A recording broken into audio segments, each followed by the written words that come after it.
Traditionally, invoices have been manually created, either printed as a hard copy and mailed to the customers, or saved in PDF format and sent via manual emailing.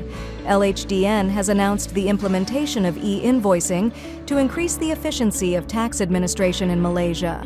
As we get closer to the implementation deadlines, it is important that we understand the workflow of how e-invoicing works. Getting equipped with the knowledge and tools required for e-invoicing will ensure a smoother, hassle-free transition. E-invoicing aims to solve these by digitalizing and automates the invoicing process, thus reducing manual work, time, and cost incurred. Here are 2 prerequisites required before starting the e-invoicing process. 1. Tax Identification Number, TIN. TIN acts as your digital identification. 2. Digital Certificate. This certificate ensures the authenticity and security of your e-invoices. How do we obtain the TIN and digital certificate? Simply log in to the MyTax portal on the LHDN website to retrieve your TIN. Once your TIN is retrieved, LHDN will automatically assign a digital certificate that is linked to your TIN. Alternatively, you can also look for your TIN on the eDaftar platform.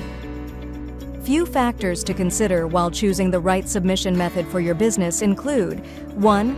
Transaction volume. 2. Technical expertise. 3. Budget. There are 2 submission methods of e-invoicing. 1. By manual submission via MyInvoice portal. 2. Automatic submission via Application Programming Interface, API. In the previous video, we briefly discussed the 6 simple steps of the e-invoicing process, either via the MyInvoice portal or with direct API. Now, let's look at the step-by-step guide of the e-invoicing process via API method. As soon as a transaction is completed, the supplier issues an e-invoice through a software with direct API integrated to the MyInvoice portal. LHDN then validates the e-invoice almost instantly.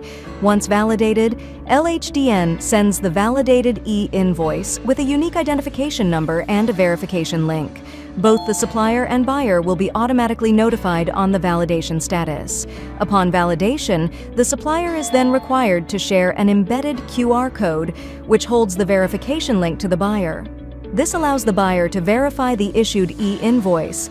The buyer can reject or cancel the e-invoice within 72 hours of validation if it contains incorrect information.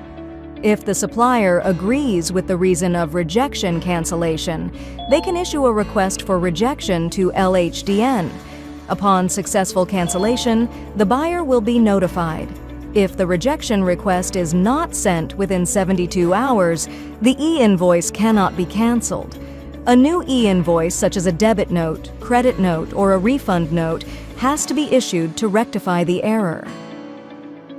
Validated e-invoices will be stored in the LHDN database for future reference. Both the supplier and buyer can access the e-invoices through the MyInvoice portal. Reach out to us to learn more on how MHub Solutions can ensure a seamless implementation of e-invoicing for your businesses. Our MHub Solutions thrives to provide increased efficiency, data-driven reporting, and LHDN compliance. Visit us at our website for more information.